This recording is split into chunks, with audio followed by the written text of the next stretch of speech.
Warga 4 desa di Kecamatan Rambang Niru, Kabupaten Muara Enim menuntut perusahaan yang merupakan subkom PLTU Sumatera Selatan 1 meminta agar perusahaan bertanggung jawab atas adanya dugaan limbah yang disebabkan dari aktivitas perusahaan.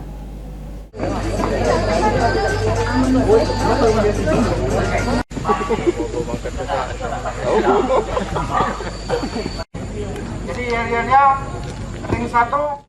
Ratusan warga dari 4 desa di Kabupaten Muara Enim melakukan aksi damai menuntut perusahaan sebagai subkon PLTU Sumatera Selatan 1 di Kecamatan Rambang Niru memperhatikan limbah agar tidak merusak lingkungan.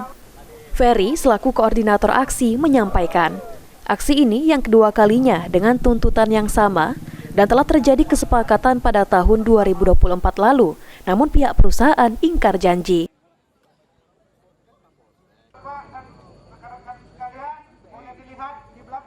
Jadi sampai saat ini belum ada tindak lanjut dari pihak perusahaan terkait dampak limbah tadi. Dari awal pembukaan? Pak? Iya, dari masa berdiri. Kurang lebih berapa lama? Kurang lebih sudah setahun 4 bulan. Selain dari itu, akses masyarakat untuk ke kebun itu terganggu dan rusak. Jalan ditutup. Padahal di dalam ruang lingkup tambang itu untuk saat ini itu masih ada tanah masyarakat Yang belum dibebaskan?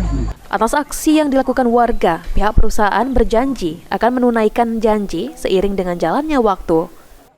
Kesepakatan itu yang dibuat, kalau limbah itu masuk ke lahan warga segera ditindaklanjuti.